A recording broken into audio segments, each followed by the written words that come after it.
안녕하세요. 따뜻한 사연을 전하는 황금빛 동행입니다. 오늘은 70대 어르신들께 꼭 드리고 싶은 이야기가 있어 나왔어요. 여러분, 식사 후 30분이 얼마나 중요한 시간인지 혹시 생각해 보신 적 있으신가요?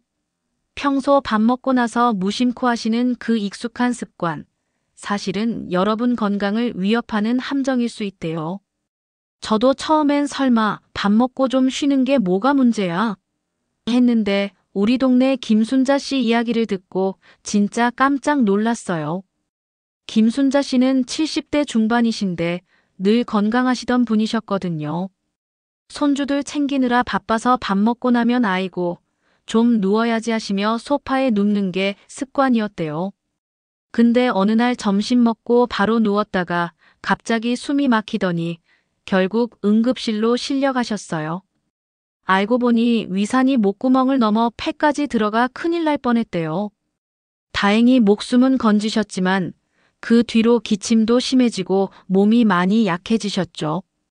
이게 다 식사 후 잘못된 습관 하나 때문이었다니 너무 안타깝더라고요. 생각해보세요. 손주들 밥 챙겨주고 집안일 하느라 정신없다가 겨우 한 끼 먹고 쉬는 그 시간이 오히려 건강을 망칠 수 있다니 좀 충격적이지 않으세요? 저는 김순자 씨 이야기 듣고 이건 꼭 알려드려야겠다 싶었어요. 사실 전문가들이 그러는데 밥 먹고 나서 무심코 하는 행동 하나가 뇌졸중 위험을 3배나 높일 수 있대요. 70대가 되면 소화력도 약해지고 몸도 예전 같지 않으니까 더 조심해야 한다네요. 김순자 씨처럼 평소 건강했던 분도 이렇게 될 수 있는데 우리도 언제든 그럴 수 있지 않을까요? 여러분, 혹시 밥 먹고 바로 눕거나 뜨거운 물에 몸 담그고 건강 챙기려 등산 가시는 분 계시죠? 그게 위험할 수 있다니 좀 무섭기도 하죠. 자, 여러분 궁금하시죠? 제목에 나온 식후 30분, 절대 하지 말아야 할 것 뭔지 지금 바로 알려드릴게요. 딱 3가지예요. 첫 번째, 밥 먹고 바로 눕는 거. 두 번째, 뜨거운 물로 목욕하기. 세 번째, 과격한 운동하기. 이 3가지가 왜 위험한지 김순자 씨 사례랑 같이 자세히 풀어볼게요. 근데 여기서 궁금하지 않으세요? 그럼 식사 후엔 뭘 해야 건강해질까? 이거 저도 궁금해서 알아봤는데 끝까지 들어보시면 여러분 건강이 확 달라질 팁 얻어가실 수 있어요. 영상을 보기 전에 잠시만 시간을 내어 구독, 좋아요, 알림 설정 부탁드립니다. 첫 번째, 밥 먹고 바로 눕는 거예요. 여러분, 우리 70대 어르신들 하루 종일 바빠서 밥 먹고 나면 아이고, 좀 누워야겠다 하시면서 소파나 침대에 눕고 싶으시죠? 저도 그 마음 너무 이해해요. 손주들 밥 챙겨주고 집안일 하다 보면 다리도 뻐근하고 눈꺼풀도 무거워지잖아요. 밥 한 끼 먹고 나서 소파에 몸을 뉘이면 그게 하루 중 제일 달콤한 휴식 같기도 하고요. 근데 이게 생각보다 건강에 큰 함정이 될 수 있대요. 우리 동네 김순자 씨도 그랬어요. 70대 중반이신데 늘 건강하시던 분이셨거든요. 그날도 점심에 맛있는 고기랑 뜨끈한 국을 드시고 좀 쉬어야겠다 하시며 소파에 누우셨대요. 근데 갑자기 숨이 막히는 느낌이 들더니 결국 가족들이 급하게 119를 부르고 응급실로 실려가셨어요. 알고 보니 위산이 목구멍을 넘어 폐까지 들어가서 큰일 날 뻔했대요. 다행히 목숨은 건지셨지만 그 뒤로 기침이 멈추질 않고 몸도 많이 약해지셨죠. 왜 이런 일이 생길까요? 밥 먹으면 우리 몸은 피를 위로 몰아서 소화시키느라 정신없대요. 그때 바로 누우면 위에 있는 음식과 위산이 목구멍 쪽으로 올라올 수 있거든요. 이게 폐까지 들어가면 숨쉬기가 힘들어지고 심하면 폐렴 같은 큰 병으로 이어질 수도 있어요. 특히 70대쯤 되면 소화력도 예전 같지 않고 목이나 위를 조이는 근육도 느슨해지니까 더 위험하다네요. 김순자 씨도 평소엔 괜찮았는데 그날따라 점심에 고기랑 국을 좀 많이 드셨나 봐요. 아마 손주들이랑 같이 먹으면서 오늘 맛있다 하시며 한 숟갈 더 뜨셨을지도 모르죠. 그러다 위산이 역류해서 폐에 상처를 입었고 한동안 기침 때문에 밤잠도 못 주무셨대요. 저는 그 이야기 듣고 가슴이 철렁했어요. 우리 어르신들 평생 고생하시다 겨우 한숨 돌리는 그 순간이 이렇게 위험할 수 있다니 너무 억울하지 않으세요? 여러분, 밥 먹고 졸리더라도 딱 30분만 참고 앉아 계세요. 그게 건강 지키는 첫걸음이에요. 김순자 씨도 이제는 밥 먹고 나서 의자에 앉아서 차 한 잔 마시며 쉬신대요. 그러니까 우리도 할 수 있죠. 그 30분이 여러분의 남은 10년, 20년을 바꿀 수 있어요. 두 번째, 뜨거운 물로 목욕하는 거예요. 여러분, 우리 70대 어르신들 밥 먹고 나서 따뜻하게 목욕이나 해야지 하시면서 욕실로 향하시는 분들 많으시죠? 저도 그 기분 알아요. 하루 종일 움직이다가 밥 한 끼 먹고 나면 몸이 좀 뻐근하고 쌀쌀한 느낌 들 때 뜨거운 물에 몸 담그면 피로가 싹 풀리는 것 같잖아요. 특히 요즘처럼 날씨가 쌀쌀해지면 더 그러시죠? 근데 이게 심장과 뇌에 엄청 위험할 수 있대요. 우리 동네 김순자 씨는 이걸 겪진 않았지만 제가 아는 분들 중에 이런 실수하시는 분들 꽤 많더라고요.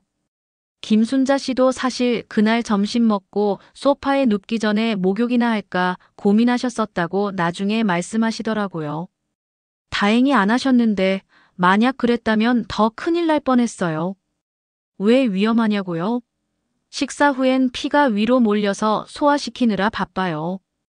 그때 뜨거운 물에 들어가면 피가 피부로도 쏠리면서 심장과 뇌에 가는 피가 부족해진대요.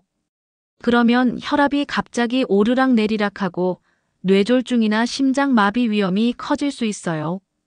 특히 70대쯤 되면 혈관도 예전처럼 튼튼하지 않고 혈압 있으신 분들이나 당뇨 있으신 분들은 더 조심해야 한다네요. 저는 이거 듣고 좀 무서웠어요. 생각해보세요. 평생 가족 위해 고생하시다 겨우 몸 좀 풀려는 그 순간이 오히려 건강을 망칠 수 있다니 너무 억울하지 않으세요? 제가 아는 한 어르신은 저녁 먹고 뜨거운 물에 들어갔다가 갑자기 어지럽다고 쓰러지셨대요. 다행히 가족이 빨리 발견해서 병원 갔지만 그 뒤로 한쪽 다리를 잘 못 쓰세요. 이런 일이 김순자 씨한테도 일어날 뻔했다고 생각하니 가슴이 철렁하더라고요. 그러니까 여러분, 뜨거운 물 대신 식사 후 30분은 지나고 나서 미지근한 물로 살짝 씻는 정도가 안전하다고 하네요. 김순자 씨도 요즘은 밥 먹고 나서 차 한 잔 마시며 쉬다가 한참 뒤에 미지근한 물로 발만 담그신대요. 그게 훨씬 몸도 편하고 마음도 놓인다고 하시더라고요. 우리도 그렇게 해보면 어떨까요? 그 30분이 여러분 건강을 지켜줄 거예요. 세 번째, 과격한 운동이에요. 여러분, 우리 70대 어르신들 건강 챙기려고 운동 좀 해볼까 하시는 분들 많으시죠? 저도 그 마음 이해해요. 나이 들수록 몸이 예전 같지 않으니까 조금이라도 움직여야지 하면서 의욕 내시는 거 정말 대단한 거예요. 근데 밥 먹고 바로 힘든 운동을 하면 오히려 건강을 해칠 수 있대요. 우리 동네 김순자 씨도 그랬어요. 김순자 씨는 평소엔 운동보단 쉬는 걸 좋아하셨는데 어느 날 점심 먹고 나서 건강 챙겨야지 하시며 아파트 계단을 오르내리셨대요. 손주들한테 할머니도 튼튼해야 너희 오래 챙겨주지 하시면서요. 근데 그날 좀 어지럽다고 하시더니 며칠 뒤 결국 응급실에 가셨어요. 다행히 큰일은 면했지만 그 뒤로 가슴이 좀 답답하다고 하시더라고요. 이게 다 밥 먹고 바로 과격한 운동을 해서 생긴 일이었다네요. 왜 그런 걸까요? 밥 먹으면 피가 위로 몰려서 소화시키느라 바빠요. 그때 힘든 운동을 하면 근육에도 피가 가야 하니까 심장이 과부하에 걸린대요. 그러다 보면 혈압이 갑자기 높아지거나 심장에 무리가 와서 쓰러질 수도 있어요. 특히 70대쯤 되면 심장이나 혈관이 젊을 때처럼 튼튼하지 않으니까 더 위험하다고 하네요. 김순자 씨도 그날 점심에 된장국이랑 밥을 든든히 드시고 바로 계단을 오르내리셨대요. 평소엔 걷기 정도만 하셨는데 그날따라 조금 더 해볼까 하신 게 화근이었나 봐요. 나중에 보니 심장이 너무 힘들어서 혈압이 오르락내리락 하면서 어지럼증이 온 거였대요. 저는 그 이야기 듣고 가슴이 덜컥했어요.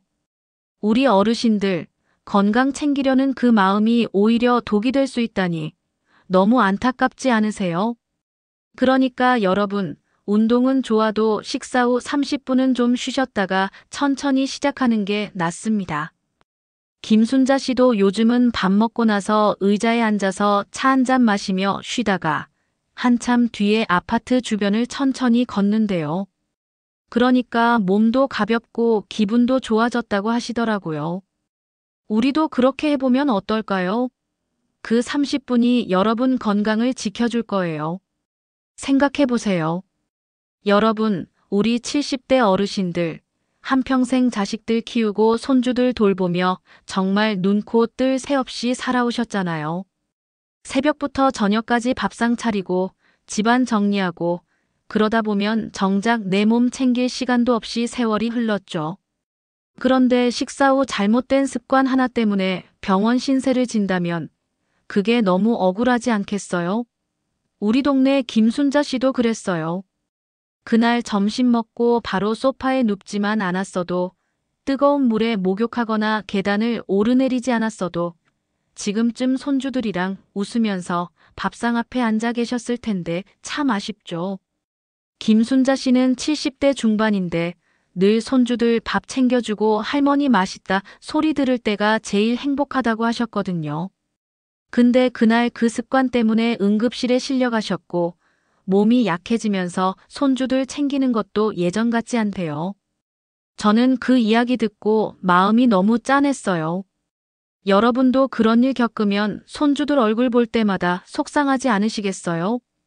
다행히 김순자 씨는 이제 식사 후 조심하는 법을 배우셨어요. 밥 먹고 나서 바로 눕지 않고 의자에 앉아서 차 한 잔 마시고 뜨거운 목욕 대신 미지근한 물로 살짝 씻고 운동도 30분 지나고 천천히 시작하신대요. 그러니까 몸도 한결 가볍고 손주들한테 할머니 건강해 보여 소리도 들으셨다네요.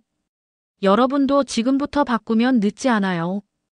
우리 70대 어르신들, 이렇게 소중한 시간 더 많이 누리셔야죠. 자, 그럼 식사 후 뭘 해야 할까요?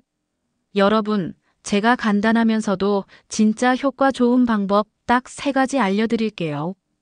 지금 당장 시작해도 늦지 않으니까 오늘 밥 먹고 나서 한번 해보세요. 첫째, 밥 먹고 나서 30분은 바른 자세로 앉아서 쉬는 거예요. 허리 쭉 펴고 의자에 앉아서 TV 보든 손주들 사진 보든 그냥 편하게 있으면 돼요. 그러면 소화도 잘 되고 위산이 목으로 올라오는 일도 없어요. 우리 동네 김순자 씨도 요즘은 밥 먹고 바로 눕지 않고 식탁에서 따뜻한 차 한 잔 마시며 30분을 보내신대요.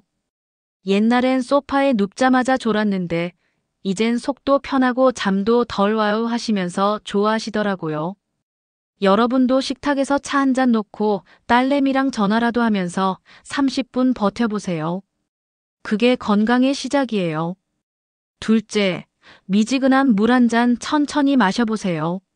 너무 차가운 물은 위장이 놀라고 뜨거운 물은 부담 주니까 살짝 따뜻한 게 딱이래요. 밥 먹고 10분쯤 지나서 물 한 모금씩 마시면 속이 편해지는 게 느껴질 거예요. 김순자 씨도 이걸로 속쓰림이 싹 사라졌대요. 전에야 밥 먹고 찬물 벌컥벌컥 마셨더니 배고프고 속이 쓰렸는데 이젠 따뜻한 물 한 잔이 약이더라 하시더라고요. 여러분, 지금 주전자에 물 데워놓고 밥 먹고 나서 한 잔 해보세요. 진짜 다를 거예요. 셋째, 30분 지나면 천천히 10분에서 15분 걷는 거예요. 빠르게 뛸 필요 없어요. 집 근처 한 바퀴 돌거나 아파트 복도라도 살살 걸어보세요. 몸도 가볍고 기분도 좋아져요. 김순자 씨는 이제 밥 먹고 30분 쉬었다가 아파트 주변을 걷는데 예전엔 다리 무거웠는데 요즘은 손주랑 놀아줄 힘도 생겼다고 하신대요. 저는 그거 듣고 이걸 왜 진작 안 했을까 싶더라고요. 여러분도 오늘 저녁 먹고 나서 현관문 열고 한번 나가보세요. 그 10분이 건강을 바꿀 거예요. 여러분, 오늘 말씀드린 3가지 기억하시죠? 식사 후 바로 눕지 않기, 뜨거운 물로 목욕하지 않기, 과격한 운동 피하기. 이 3가지만 지켜도 여러분의 몸은 분명 달라질 거예요. 조금만 신경 쓰면 앞으로의 10년, 20년이 훨씬 건강하고 편안해질 수 있어요. 우리 70대들, 참 많은 길을 걸어오셨어요. 가족을 위해 애쓰고 남을 먼저 챙기느라. 정작 자신은 늘 뒷전이었죠. 하지만 이제는 달라져야 해요. 남은 시간만큼은 내 몸, 내 마음, 내 삶을 가장 먼저 생각해도 됩니다. 이제는 누구보다 소중한 나 자신을 위해 살아야 할 시간이에요. 여러분께 여쭙고 싶어요. 당신의 남은 인생, 누구를 위해서가 아니라 나를 위해 건강하게 살아볼 준비가 되셨나요? 작가 파울로 코엘료가 이런 말을 했어요. 나이가 든다는 건 포기하는 것이 아니라 나를 더 아끼는 방법을 배우는 것이다. 여러분, 오늘부터 나를 아끼는 작은 실천 함께 해보아요. 건강은 거창한 게 아니라 습관 하나를 바꾸는 데서 시작됩니다. 다음 시간엔 더 따뜻하고 유익한 이야기로 찾아올게요. 잊지 마세요. 여러분은 여전히 누군가의 소중한 존재입니다. 감사합니다. 오늘도 황금빛 동행이었습니다. 여러분의 소중한 이야기와 댓글로 더욱 풍성해지는 황금빛 동행입니다. 구독과 좋아요, 알림 설정을 해주시면 더 좋은 영상으로 보답하겠습니다. 항상 행복하고 건강한 하루 보내세요. 시청해주셔서 감사합니다. 다음 영상에서 만나요.